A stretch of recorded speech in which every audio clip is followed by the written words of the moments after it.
16 साल बाद मुझे अपने पुराने मोहल्ले में जाना पड़ गया। मैं इतने साल बाद अचानक इस मोहल्ले में आया था।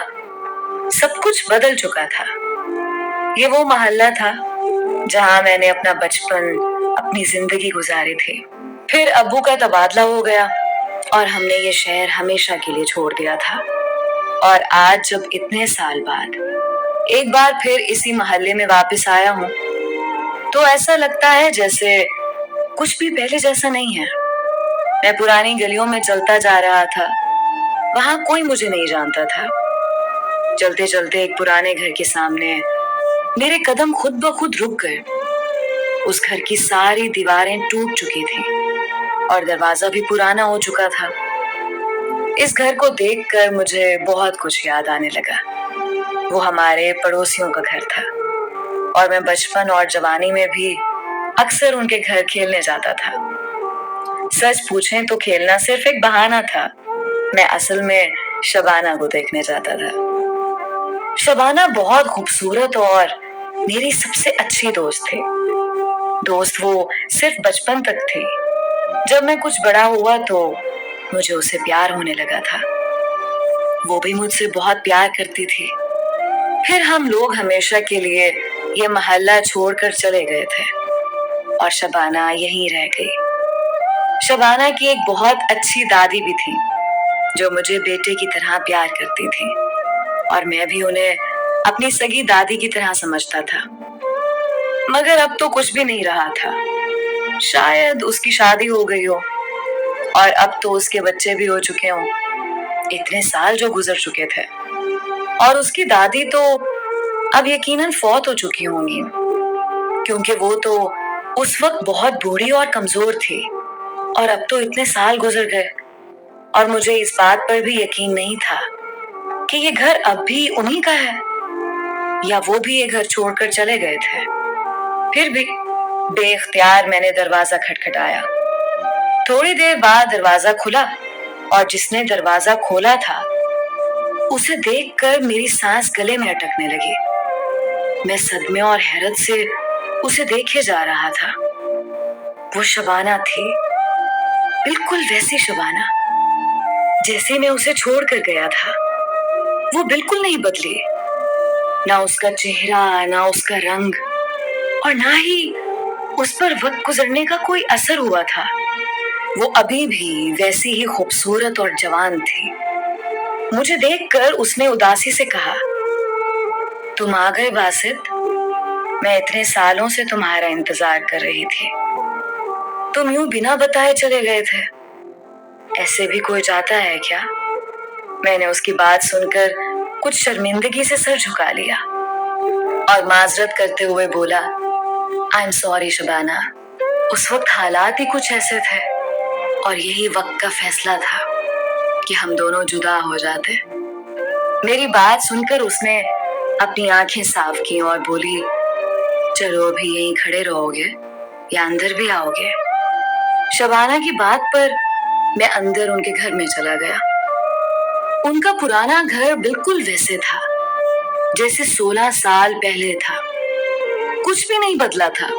मैं अंदर जाते हुए घर का जायजा भी लेता जा रहा था। फिर चलते चलते मैं अचानक ठिठक कर रुक गया। मेरी जो सामने नजर पड़ी तो मैं शॉक्ड हो गया।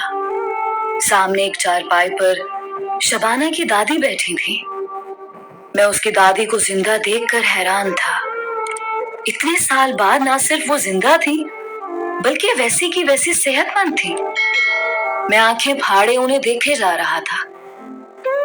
ऐसा कैसे मुमकिन था? फिर मैंने उसकी दादी को सलाम किया। दादी ने मुस्कुराते हुए मेरी तरफ देखकर कहा, कैसे हो बासित? इतने साल बाद कैसे याद किया हम गरीबों को? मैं दादी की बात सुनकर मजीद हैरान हो गया। उन्होंने सिर्फ एक नजर देख लेने पर ही मुझे पहचान लिया था, जबकि मेरी शक्ल इतने सालों में काफी तब्दील हो चुकी थी। और जब मैं यहाँ से गया था तब मेरे चेहरे पर दाढ़ी भी नहीं थी। मैं उनकी यादाश्त पर काफी हैरान था।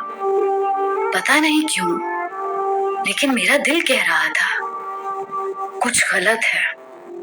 मैंने मुस्कुराते हुए कहा, मैं ठीक हूँ, आप कैसी हैं दादी? फिर दादी ने मेरा हाथ पकड़कर मुझे अपने पास बिठाया। उसी वक्त शबाना ने अपने मुलाजिम को आवाज देकर कहा, नाजिम, चाय लेकर आओ। मैं शबाना की बात सुनकर एक हैरत में डूब गया। नाजिम उनके घर का काफी पुराना मुलाजिम था और वो उस वक्त भी इन्हीं के घर काम करता था जब हम छोटे थे, और आज इतने साल बाद भी वो इसी घर में मुलाजिम था। मेरे लिए यकीन करना मुश्किल हो रहा था। मैंने शबाना से पूछा, क्या नाजिम अब भी यहाँ काम करता है? शबाना मुस्कुराते हुए बोली, हाँ, नाजिम अब भी हमारे घर में काम करता है। सब कुछ वही है जैसे तुम छोड़ कर गए थे, बस तुम ही बदल गए हो, शबाना ने शिकवा किया और मैं उसके शिकवे पर मजीद शर्मिंदा हो गया। फिर शबाना की दादी ने एक निहायत अजीबोगरीब बात कही, बेटा, तुमने हमारे घर में मौजूद कब्रें देख ली? मैं उनकी बात सुनकर बुरी तरह उलझ गया और मैंने हैरानगी से शबाना की तरफ देखकर पूछा, ये दादी किन कब्रों की बात कर रही हैं और घर में किसकी कब्रें हैं? शबाना ने मेरी बात का जवाब देने की बजाय अपनी दादी को टोकते हुए कहा, क्या दादी, आप भी हर मेहमान के सामने कब्रों का जिक्र लेकर बैठ जाती हैं? इस बेचारे को चाय तो पीने दो। दादी ने कुछ शर्मिंदगी से मेरी तरफ देखकर कहा, अच्छा बेटा, तुम चाय पी लो, फिर बात करेंगे। लेकिन मैं बुरी तरह उलझ चुका था। आखिर क्या था जो मेरी समझ में नहीं आ रहा था? मैं वहीं दादी के साथ बैठकर बातें करता रहा। दादी ने शिकवा करते हुए कहा, तुम इतने बड़े आदमी बन गए, दोबारा इस मोहल्ले में ही नहीं आए। हम तुम्हारा इंतजार करते रहे। मैंने दादी को समझाते हुए कहा, दादी, बस हालात ही कुछ ऐसे हो गए थे कि दोबारा नहीं आ सका। मेरा बहुत दिल करता था